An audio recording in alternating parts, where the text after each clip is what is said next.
जय श्री कृष्णा। आज अपन कक्षा 9वीं के विज्ञान विषय के अध्याय 2 क्या हमारे आसपास के पदार्थ शुद्ध है का भाग 4। भाग 3 तक अपने विलयन, कोलाइडी विलयन और निलंबन और उनके कुछ भौतिक गुण धर्मों के बारे में अपन ने चर्चा की। आज हमारा नया टॉपिक है मिश्रण के घटकों का पृथक्करण। तो सबसे पहला सवाल आता है, क्या मिश्रण के घटकों का पृथक्करण करना आवश्यक है?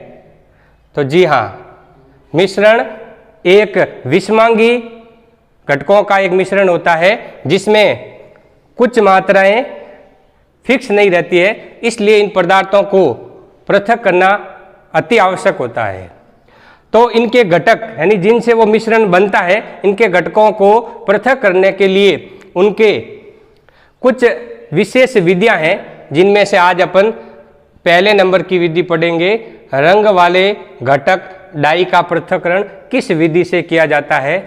तो इससे पहले मिश्रण के कुछ भौतिक विधियां होती है जिनसे उनको हाथ से बीनकर या चालन विधि द्वारा या छालन विधि द्वारा उनको पृथक कर सकते हैं, परंतु कुछ ऐसी विशेष विधियां होती है जिनके कारण से उनको अलग अलग विधियों से पृथक करते हैं, जिसमें आज हमारा पृथक्करण की विधि का पहला भाग है। किसी कलर या डाई को अपन किस विधि के द्वारा पृथक कर सकते हैं? तो आज हमारी ये विधि है वाष्पीकरण की विधि। तो वाष्पीकरण की विधि के लिए अपन एक क्रियाकलाप करते हैं। सबसे पहले कि एक बीकर लेते हैं जिसको अपन आधा जल से भरते हैं, उस बीकर को एक त्रिपाई स्टैंड के ऊपर रखते हैं। जैसा कि आप इस चित्र में देख रहे हैं कि एक त्रिपाई स्टैंड के ऊपर एक जाली रख के उस जाली के ऊपर एक अपन बीकर रखते हैं और उस बीकर के ऊपर एक वाच ग्लास रखी जाती है।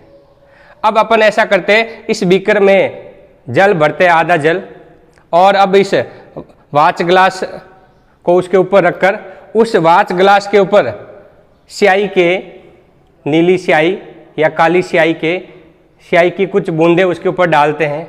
अब अपन इस बीकर को गर्म करना शुरू करते हैं।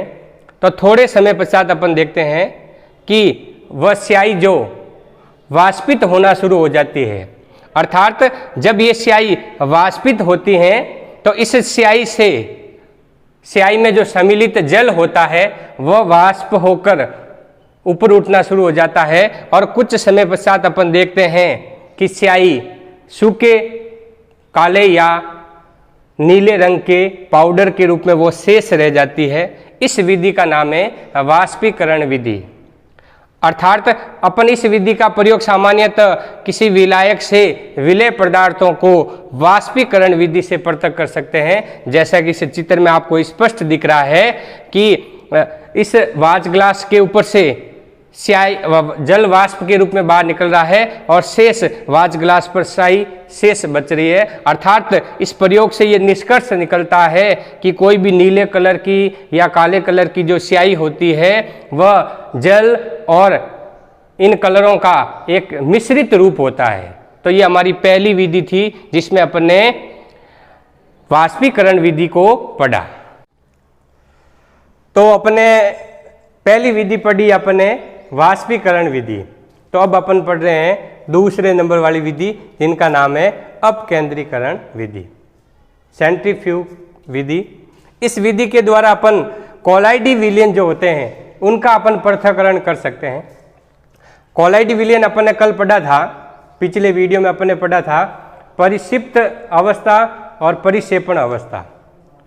इन माध्यमों की जो अवस्था होती है वो कोलाइडी होती है। तो कोलाइडी कणों का जो पृथक्करण है इस अपकेंद्रीकरण विधि के द्वारा होता है। इसके लिए अपन क्या करते हैं, दूध से क्रीम को पृथक करने के लिए अपन एक प्रयोग कर सकते हैं।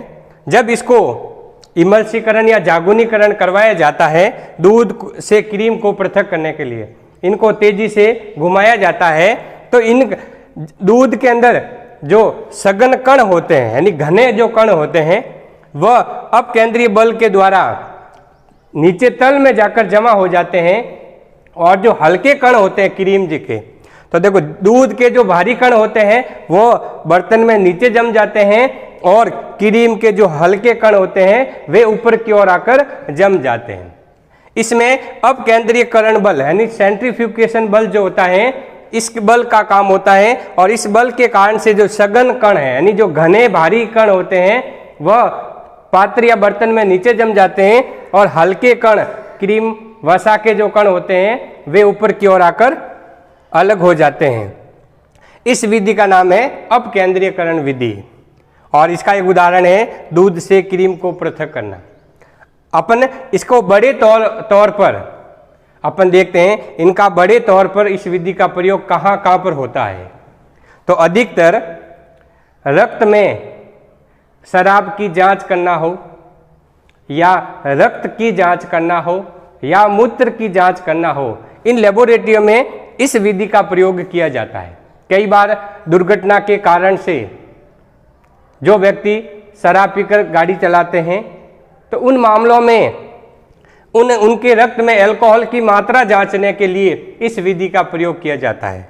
दूसरा है हमारे दैनिक जीवन में, घरों में और डेयरी उद्योग में क्रीम से मक्खन को पृथक करने के लिए भी इस विधि का प्रयोग किया जाता है।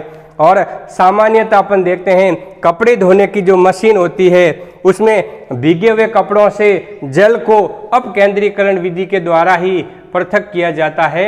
ये सारे अनुप्रयोग बड़े स्तर पर किए जाते हैं जिस विधि का नाम है अपकेंद्रीयकरण विधि। तो धन्यवाद। हमारा वीडियो ये यहीं तक रहेगा।